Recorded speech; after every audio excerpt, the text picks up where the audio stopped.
అందరికీ నమస్కారం అండి. అయితే జరిగిన దాని గురించి నేను పెద్దగా మాట్లాడను, కానీ ఆ పోలీస్ స్టేషన్లో జరిగింది అదంతా మనందరికీ తెలిసిందే. ఆ తరువాత జరుగుతున్న డ్రామా గురించి మాట్లాడాలనుకుంటున్నాను నేను. ఎందుకంటే ఎలాగూ హైకోర్టులో బెయిల్ దొరుకుతుంది. ఈ బెయిల్ తెచ్చుకోవచ్చు, ఎందుకంటే పెద్ద లాయర్ని పెట్టుకుంటాము, బెయిల్ వస్తుంది. కానీ ఈ బెయిల్ ఇచ్చుడు ఎంతవరకు కరెక్టు అని ప్రజలు అనుకోకుండా ఉండాలి అని డైవర్షన్ ఎట్లా చేస్తున్నారంటే, కొన్ని యూట్యూబ్ ఛానల్స్ వాళ్ళని పట్టుకుని, అది కూడా మళ్ళీ మహిళల చేత నిర్వహించబడుతున్న ఛానల్స్ని పట్టుకొని వాళ్ళకి లీకులు ఇచ్చి, ఏంటి ఫామ్ హౌస్కి వెళ్ళినప్పుడు ఆ అమ్మాయి ఏ కారులో వచ్చింది, ఆ అమ్మాయి డ్రైవింగ్ చేసిందా, ఏ డ్రెస్లో వచ్చింది, ఎంత చిన్న బట్టలు వేసుకుంది, అవన్నీ ఆ లీకులన్నీ వాళ్ళకి వెళ్తున్నాయి. మరి మేము మాట్లాడే ఛానల్స్ వాళ్ళకి ఆ లీకులు రావట్లే. మేమైతే మా కళ్ళతో ఇంతవరకు చూడలే, వాళ్ళకే వెళ్తున్నాయి. వాళ్ళు ఏం చేస్తున్నారు, ఈ అమ్మాయి ఇట్లాంటిది, ఇట్లాంటి అమ్మాయిని కన్న తల్లి ఇంకెట్లాంటిదో, అసలు 3 రోజులు ఇంట్లో లేకపోతే ఆ తల్లి ఏం చేస్తుంది? 3 రోజులు కాదండి, 30 రోజులు వెళ్తుంది పిల్ల. ఎక్కడ పిల్లలు చదువుకోవడానికి పోవట్లేదా? స్నేహితులకి పోవట్లేదా? వేరే దేశాలకు పోవట్లేదా? అంటే వచ్చేస్తే చేసేస్తారా మీరు? అంటే మనందరినీ కండిషనింగ్ చేస్తుంది సొసైటీని ఈ ఛానల్స్ ద్వారా. ఏమని? ఆ పిల్ల మంచిది కాబట్టి, మంచిది కాదు కాబట్టి ఆ పిల్లకి ఈ మాత్రం శిక్ష వేయడం కరెక్టు. అంటే నిర్భయ కేసులో ఎప్పుడైతే ఆ నిందితులు ప్రవర్తన సరిగా లేని ఆడవాళ్ళని సరిచేయడానికే మగవాళ్ళం మేము పుట్టాము, రాత్రిపూట 9ంటికి సినిమాకి వచ్చే పిల్ల, బాయ్ ఫ్రెండ్తో కలిసి సినిమాకి వచ్చే పిల్ల కాబట్టే మేము అత్యాచారం చేశామని చెప్పారు. ఇది ఎప్పుడు జరిగిందండి? 2012లో జరిగింది. ఇవాళ ఏం సంవత్సరం అండి? 2026. ఆ రోజుకి ఈ రోజుకి ప్రపంచం ఎంత మారిపోయింది, కానీ మన బుర్రలు మట్టుకు మారట్లా. మన బుర్రలు ఏం బుర్రలు మరి? నిన్నటిదాకా నిక్కర్లు వేసుకున్నారు, ఇప్పుడు ప్యాంట్లోకి వచ్చారు వాళ్ళు పాపం. ఇప్పుడు ప్రపంచాన్ని చూస్తున్నారు. చూస్తా వాళ్ళకి ఇప్పుడు మన బాస్ అంటాడు కదా, దేశం కోసం ధర్మం కోసం తల్లాడిపోతున్నాను అమ్మ బిడ్డ, ఈ బిడ్డ అల్లాడిపోతున్నాడు అని చెప్తున్నాడు బండి సంజయ్. వాళ్ళ ఆవిడికి ఎట్లా డిప్రెషన్ వచ్చేసింది. అంతేగాని ఆ పోలీస్ స్టేషన్కి వచ్చి ఆ తల్లి కూతుర్లు ఎంత డిప్రెషన్ పడుతున్నారు, వాళ్ళని మీరు ఇట్లా క్యారెక్టర్ లేని వాళ్ళగా చూపిస్తున్నారు, వాళ్ళు ఎంత డిప్రెషన్కి గురవుతారనేది మాట్లాడట్లా మీరు. అదేమంటే మళ్ళీ ఇంకొక పిల్లి పంచాయతీ పెట్టారు, మైనరా మేజరా, మైనరా మేజరా అదేదో ఒక సినిమా, నా చిన్నప్పుడు చూసిన సినిమాలో మోహన్ బాబు అంటాడు కన్యా కాదా కన్యా కాదా అని. అట్లా వీళ్ళు మైనరా మేజరా, మైనరా మేజరా అని మాట్లాడుతున్నారు. సరేనండి మేజరే, చేసేస్తావా? చేస్తావా చెప్పు. మీకేమన్నా లైసెన్సులు ఇచ్చారా? ఢిల్లీ నుంచి లైసెన్సులు వచ్చినాయా? మేజర్లు ఎక్కడ కనిపిస్తే వాళ్ళని అత్యాచారాలు చేసేయండి, మేజర్ల మీద చేస్తే కేసులు కావు అని. మనం మాట్లాడేదానికి అర్థం పర్థం, మనం ఒక బాధ్యతాయుతమైన పదవిలో ఉన్నామే, మామూలు వాళ్ళం కాదే అనే జ్ఞానం లేకుండా అయిపోయింది.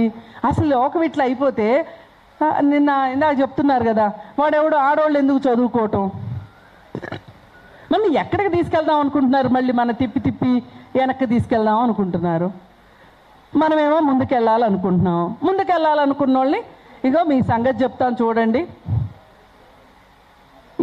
ఈ విధానంలో ఉంటే ఈ సమాజం అయితే సహించదు, అంతవరకు నాకు నమ్మకం ఉంది. తెలంగాణ సమాజం మట్టుకు, దక్షిణాది సమాజం మట్టుకు, ఉత్తరప్రదేశ్లోనో మధ్యప్రదేశ్లోనో రాజస్థాన్లోనో లేదా ఢిల్లీలోనో బీహార్లోనో జరగచ్చు, జరుగుతాయి. వాళ్ళు నోర్లు మూసుకుంటారు. మనం అట్లా కాదు, మనం నోరు మూసుకోం.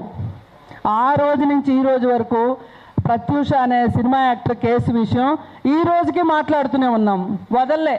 ఆ రోజు నుంచి ఈ రోజు వరకు వదల్లా.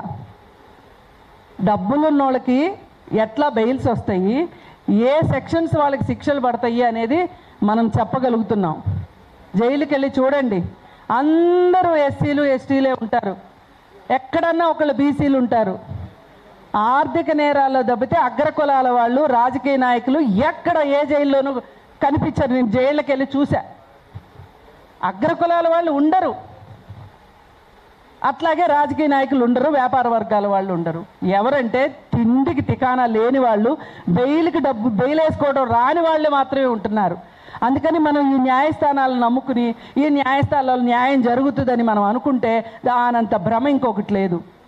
ఒకవేళ సమాజం మొత్తాన్ని తప్పుదోవ పట్టించడానికి ఆ అమ్మాయికి 2 డేట్ ఆఫ్ బర్త్ సర్టిఫికెట్లు ఉన్నాయని తీసుకొస్తున్నారు.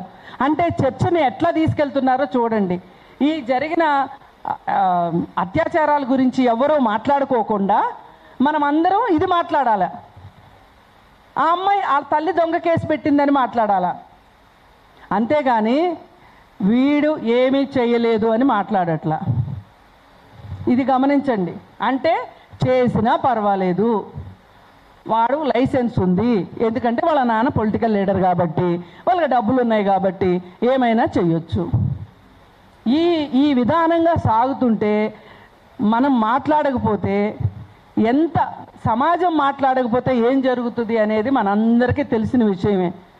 ఎందుకు కోరుకున్న తెలంగాణ వచ్చిన తర్వాత కూడా ఇంతమంది ఎందుకు మాట్లాడుతున్నారు అని చాలామంది అంటున్నారు. మీరు అడిగిన తెలంగాణ మీకు వచ్చింది కదా, ఎందుకు మాట్లాడుతున్నారని. ఇందుకే మాట్లాడాలి, ఇలాంటి వాటి కోసమైనా మాట్లాడాలి. ఆ మాట్లాడాల్సిన అవసరం ఉన్నది. పైగా వాళ్ళు ఆర్థికంగా మంచిగా ఉన్న కుటుంబం అయితే వాళ్ళు కేసు పెట్టడానికి వచ్చేప్పుడే కొంచెం హై అండ్ ఫైగానే వచ్చారు. వాళ్ళకే ఇలా జరిగింది అని అంటే ఇంకా మామూలు వాళ్ళ పరిస్థితి ఏంటి చెప్పండి. పైగా 2 డేట్ ఆఫ్ బర్త్ సర్టిఫికెట్లు ఉన్నాయి ఆ అమ్మాయికి, పాస్పోర్ట్ కాకుండా 2 డేట్ ఆఫ్ బర్త్ సర్టిఫికెట్లు ఉన్నాయి అనేది తిప్పుతున్నారు ఇప్పుడు వార్తల్లో. అంటే అసలు ఈ 2 డేట్ ఆఫ్ బర్త్ సర్టిఫికెట్లు ఈ ఛానల్స్లో మాట్లాడే వాళ్ళకి ఎక్కడి నుంచి వచ్చినాయి? మాలాంటి వాళ్ళ దగ్గరికి ఇప్పుడు మేము మాట్లాడుతున్నాం కదా, మాకు కూడా చెప్పొచ్చు కదా వాస్తవాలు. అయితే మాకు తెలియకోకుండా వాళ్ళకి ఎట్లా, కొంతమందికే ఎట్లా దొరుకుతున్నాయి అంటే మీరు డబ్బులు ఇచ్చేసి చక్కగా మేనేజ్ చేయమని చెప్తున్నారు. మొదటి 2 రోజులు మాట్లాడాల. కోవాబన్ విషయం 10 రూపాయల కోవాబన్ గురించి భూమి ఆకాశం ఏకం చేసిన ఆవిడ కూడా మాట్లాడాల. కానీ ఈ కేసు ఇంకిప్పుడు మాట్లాడుతుంది ఏంటంటే ఆ అమ్మాయి క్యారెక్టర్ మంచిది కాదు, వాళ్ళ అమ్మ క్యారెక్టర్ మంచిది కాదు, క్యారెక్టర్ లేని అమ్మాయిలకి ఇలాగే జరుగుతుంది. ఇలా జరిగినప్పుడు నోరు మూసుకుని కూర్చోవాలి. ఇది వీళ్ళు చేస్తున్నది. కానీ మేము చెప్తున్నాం, దేవుడి నుంచి మాట్లాడుతూనే ఉన్నాం. ఈ కేసు అది తేలే వరకు భయపడేది లేదు. అర్బన్ నక్సలైట్లు అంటారా, ఇంకోటి ఏం పేర్లన్నా పెట్టుకోండి, మీకు నచ్చిన పేర్లు పెట్టుకోండి. మాట్లాడేదే మహిళల కోసం మాట్లాడేది. అలాగే ఈ పోక్సో యాక్ట్ గురించి ఇది ఒక ఆడపిల్లలకు మాత్రమే అని చట్టం అని చాలామంది తెలియక అనుకుంటారు. ఈరోజు మగపిల్లల మీద కూడా దురదృష్టవశాత్తు చాలా అఘాయిత్యాలు జరుగుతున్నాయి. 18 సంవత్సరాల లోపు అమ్మాయిలైనా ఆడపిల్లలైనా మగపిల్లలైనా బాలబాలికలకి కావాల్సిన చట్టం ఇది. ఈ చట్టం ఏ మాట కామాట కాంగ్రెస్ గవర్నమెంటే తీసుకుని వచ్చిన తర్వాత ఈ బీజేపీ వాళ్ళు ఎంత నాటకాలు ఆడారంటే అసలు అట్టేంటి, వాళ్ళు ఏదో జస్ట్ అరెస్ట్ చేసి 60 రోజుల్లో ఛార్జ్షీట్ వేయమని కాంగ్రెస్ ఉత్తుత్తి చట్టం తీసుకొచ్చింది, మేము తీసుకొస్తున్నాం చూడండి, అసలు అత్యాచారం చేసిన వాడికి ఉరిశిక్ష చేయాల్సిందే అని చెప్పి బీజేపీ వాళ్ళు సవరణ తీసుకొచ్చారు దీనికి. మరి మీరు తీసుకొచ్చిన చట్టాల మీదనే మీకే నమ్మకం లేకపోతే మాలాంటి వాళ్ళకి ఎట్లా నమ్మకం ఉంటుంది? ఏం చేద్దాం అనుకుంటున్నారు? అటు చేసి ఇటు చేసి ప్రజలకి గుండు సున్నా పెట్టాలని వీళ్ళు అనుకుంటున్నారు. కాబట్టి ఈ సమాజం మట్టుకు ఒప్పుకోదు, ఇక్కడున్న యాక్టివిస్టులు ఒప్పుకోరు. వాళ్ళు మాట్లాడుతూనే ఉంటారు, ఏం చేస్తారో చేసుకోండి అని చెప్పదలుచుకున్నాము. ఈ పిల్లవాడికి ఈరోజు పైగా ఇక్కడ ఇంకొకటి నేను మర్చిపోయాను, కాలేజీలో తోటి స్టూడెంట్ని కొట్టిన కేసులు 2 ఉన్నాయి. అవి వీడు చాలా సరదాగా వీడియోలు తీసుకుని అన్నం తినేటప్పుడు కాఫీ తాగేటప్పుడు ఆ వీడియోలు చూసుకుంటుంటాడంట. వాడి వీరత్వం గురించి వాడు అంటే నేను గొప్పండి ధైర్యవంతుడిని ధీమంతుడిని అనుకోవాలి కదా, అందుకని ఆ కేసులు కూడా ఇప్పుడు తిరిగి తీయాలి. ఒక అబ్బాయిని, ఒక తోటి స్టూడెంట్ని, నీకంటే జూనియర్ స్టూడెంట్ని కొట్టే హక్కు నీకు ఎవరిచ్చారు? ఆ 2 కేసులు అవి, 2 వీడియోలు తిరుగుతున్నాయి. ఆ 2 వీడియోలకు సంబంధించి, వీడియో అంటే సాక్ష్యం, అదేమో ఎవరు ఫ్యాబ్రికేట్ చేసింది కాదు. ఆ కేసులు కూడా ఈ పిల్లోడి మీద పెట్టాలి. ఈ పాప మీద జరిగిన దాని గురించే కాదు, ఎంతమంది ఇప్పుడు వస్తే రండి, ఎవరున్నా సరే, వీడి దాష్టికానికి బలైన పిల్లలు ఎవరన్నా ఉంటే వాళ్ళు రండి, మేము అండగా ఉంటాం. ఎవరు అండగా ఉంటారని మీరు ఆలోచించక్కర్లా. ఇప్పుడు ఇక్కడ కూర్చున్న వాళ్ళమే అండగా ఉంటాం. మాకు ప్రభుత్వాల్లో పదవులు లేవు, మాకేమి వెనకమాల పెద్ద పెద్ద కితాబులు లేవు, భుజస్ కీర్తులు కూడా లేవు, అయినా మేము సహాయం చేస్తాం, రండి. ఇంకొకటి, ఒక ఆమె వచ్చింది ఈ మధ్య, పాపం వచ్చి బీజేపీలో పనిచేసిన ఆవిడంట. ఇక్కడ మహిళల పైన చాలా అకృత్యాలు జరుగుతున్నాయి, లైంగిక వేధింపులు జరుగుతున్నాయి. పార్టీలో పదవులు రావాలి అంటే వాళ్ళు చెప్పిన మాట వినాల్సిందే, వాళ్ళకి లొంగిపోవాల్సిందే. గత అధ్యక్షుడు పైన కూడా చాలా ఉన్నాయి నేరారోపణలు అని చెప్పింది.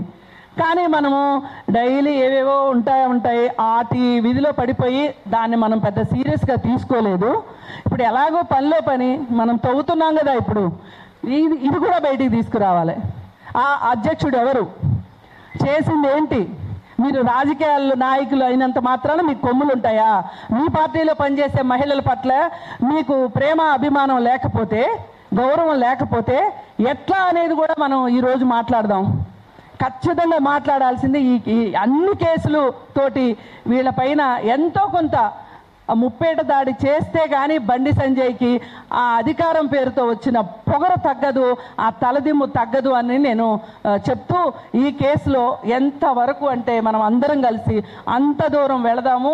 ఆ అమ్మాయికి, బాధితురాలకి, అలాగే ముఖ్యంగా బాధితురాలు తల్లికి కూడా న్యాయం జరగాల్సిన అవసరం ఉంది. ఆమె పైన ఇలా మాట్లాడుతున్నందుకు గాను వీళ్ళపైన మహిళ ఆత్మగౌరవానికి భంగం కలిగిస్తే నిర్భయ కేసు పెట్టొచ్చు. ఇలా మాట్లాడిన ఛానల్స్ వాళ్ళు పిల్లల్ని పెంచడం తెలియదా, అది తెలియదా మాట్లాడిన వాళ్ళపైన నిర్భయ కేసు పెట్టాలని చెప్పి నేను డిమాండ్ చేస్తున్నా. థ్యాంక్ యూ కృష్ణకుమార్ అక్క. మీడియా గురించి ఇప్పుడు ఒక 16 కెమెరాలు ఉన్నాయి ఇక్కడ. ఇవి కాక బయట ఉన్నాయి అన్ని కూడా 90